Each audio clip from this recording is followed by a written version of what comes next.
Another little bit more challenging problem. So for Desmos, remember, you can always solve an equation if you set the left side equal to y and the right side equal to y and find the intersection. All right, that's going to be a recurring theme throughout the course. So we have 350, so we would say y equals 350. We have 180 plus 17x, so we would say y equals 180 plus 17x. All right, you see nothing on the screen because, I mean, look at the equation. It's got 180 in it. The other one's got a 350 in it. This is going from negative 10 to 10, roughly. So you could hit the home icon there and kind of reset yourself, but you're going to want to start zooming out until you see a clear intersection. Then once you find that intersection, start zooming in until you're comfortable that you have that intersection. Tap on it once, a gray dot will appear. Tap on the gray dot, the intersection will appear. It's only the x value that we care about. So there we go, we get the 10. All right. So on a test, you'll be able to submit a share link to Desmos. All right. So, you want to show your work, right?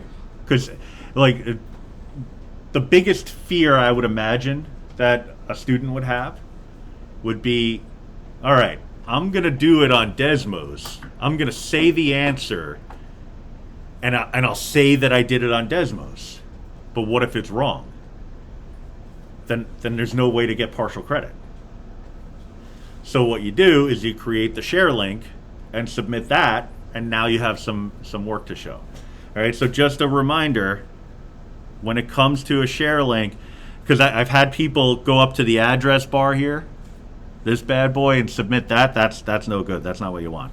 So the first thing you would do is save your graph, give it a title, question number 5, unit test 1, whatever, and then tap on this little share icon. It'll create a share link. It'll say share this link. You copy that, and then pop that right into the submission field in Schoology. All right. And I'll, as we get closer to the first test, I'll review that process again, but it's pretty important. Okay. So let's hop down to number 6. This is a little bit crunchier. And then I'll give you time to practice this stuff on your own and work on your calendars if you're not done with those already. Justin and Tyson are beginning an exercise program to train for football season. Justin weighs 150 pounds and hopes to gain 2 pounds per week. Tyson weighs 195 pounds and hopes to lose 1 pound a week. In how many weeks will the boys weigh the same amount? And what will that weight be? All right. So what we're going to do is first define our variables. So we're talking about independent and dependent variables, x and y. So let x be equal to, well, you think about what depends on what. The weight will depend on the passage of time. All right? It's not like time will flow depending on your weight. It's kind of a weird thing to think about, but in order for a week to pass, I would have to gain a pound. That doesn't make any sense. All right? It's the other way around. So the independent variable is your x. So let x equal the number of weeks.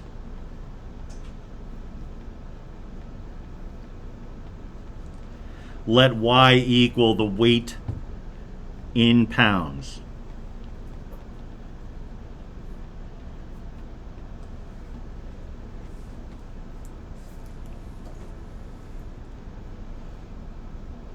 All right. So let's focus on Justin first.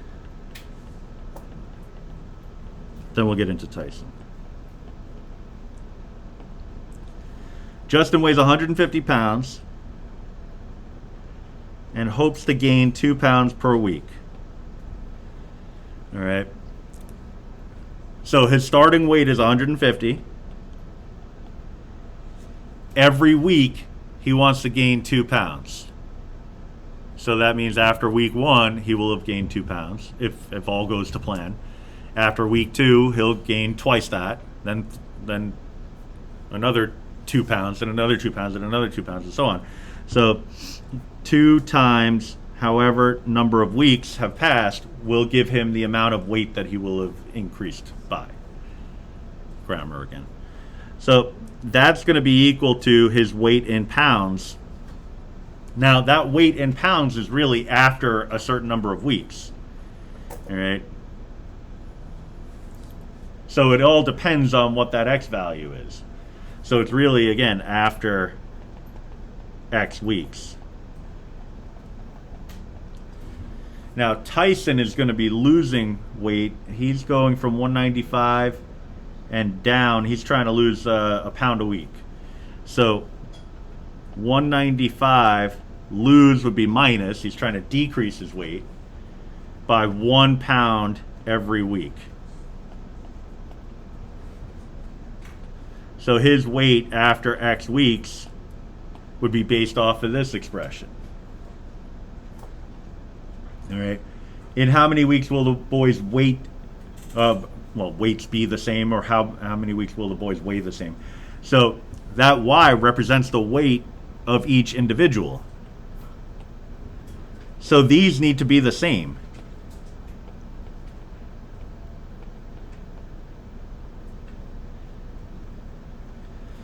All right. So if the left side of the equations are the same, all right, so this is where you get into the logic of it. So if these two things are the same, and these two things are the same,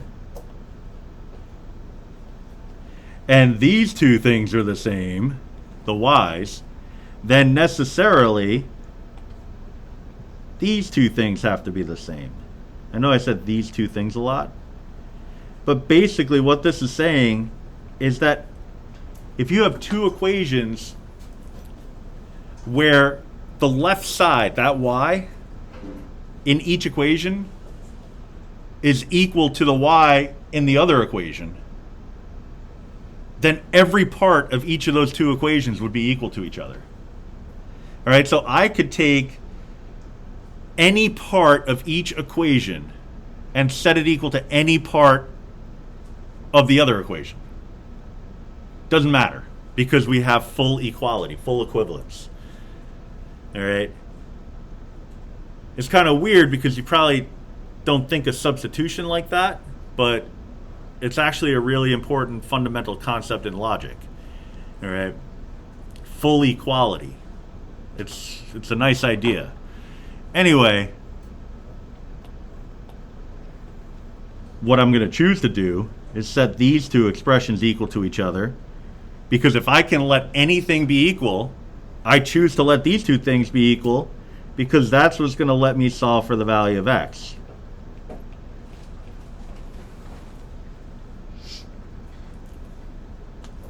All right, that's assuming we want to do it algebraically. If you want to do it graphically, honestly, you would be done with it like 5 minutes ago. All right, and that's really not an exaggeration. I'll show you in a minute. All right, so I'm going to add an X to both sides. I'm going to subtract a 150 from both sides. I'm using properties of equality here, but nobody ever said you couldn't use properties of equality simultaneously if it makes sense to do so. All right, so I'm going to add the X while also subtracting the 150. There's nothing wrong with that. That'll give me a 3X is equal to 45. Then I'm going to divide out the 3, and that'll give me X is equal to 15. And again, if I say, how long is it going to take for you to lose 10 pounds, 5 pounds, 1 pound, whatever, and you say 15, I mean, I could probably figure out that you don't mean 15 minutes, 15 seconds, 15 hours. I guess 1 pound might be possible in 15 hours, but I'd be thinking maybe 15 days. I don't think I'd necessarily think 15 weeks. You got to give me the units. All right. So I would say here, because the question again, how many weeks will the boys weigh the same amount? It will take 15 weeks for the boys to weigh the same amount. We still have another part to this question though.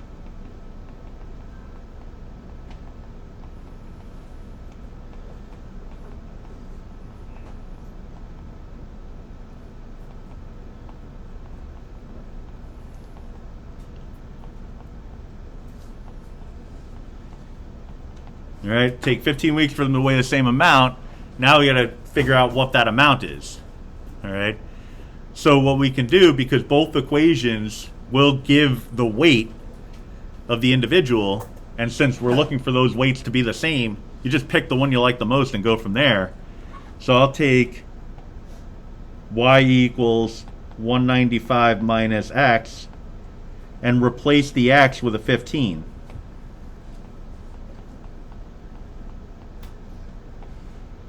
Because now we know x is 15, that would give us our result of 180.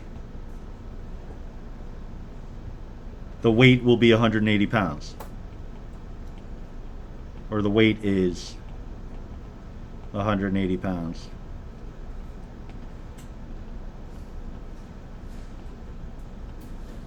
All right. I mean, it really would probably be more appropriate to say will be, but I didn't really have enough room for that, so I didn't write it. So let me show you Desmos, because like I said, like 5 minutes ago, you would have been done with this problem 5 minutes prior to that. So like 10 minutes prior to now, you would have been done with this problem. It's an exaggeration, but it's not too far off. All right. So y equals, you're given two equations, or we determine the two equations, so pop them right in. 150 plus 2x. Y equals 195 minus x. All right, so we have our two equations. Since we know that there is at least an instance where they will be the same, graphically that means that these two lines have to cross somewhere. All right, so I start zooming out. There we go, we got a nice intersection. Tap on it one time, you get your gray dot, shows that there is an intersection. Tap on it again, it tells you what the intersection is. This time we care about both x and y, because x represents the number of weeks, y is the number of, or the weight in pounds after x weeks. They were asking for both here. So just by doing this, I can state it will take 15 weeks for them to weigh the same amount, which is 180 pounds, without doing any of this algebra. All right, so just a thought. Now, to have appropriate work on a test, on a submission, you have to make sure you indicate the intersection. All right, so just make sure that you have that there, because once you tap off of that, it disappears, and all I'm seeing is two lines. All right, so the only thing I would ask you to do is just type in the 15, 180, and tap on label so that it always shows up on your graph. All right, and then you can write your statement about what the answer is. So if I'm taking a test and I see a question like this, I would type my let statements. I would put the link for this Desmos in, and then I would type my final answer. All right, if you want, you type it all into Desmos. That's fine too. Yeah, using the note feature. So you tap on this note, and then just type it all in there. That's up to you. But if you want to do some handwritten and some Desmos, I mean, you could handwrite it on paper, take a take a picture of that, submit it, and then also submit the share link. I mean, there's a bunch of different ways to do it. You don't want to wait until the day of the test to start thinking, all right, let me figure out this Desmos stuff. I'm sure it'll be helpful. You know, don't wait for that. Start thinking about Desmos now, and whether or not you want to use it. All right, I think that's probably the play here.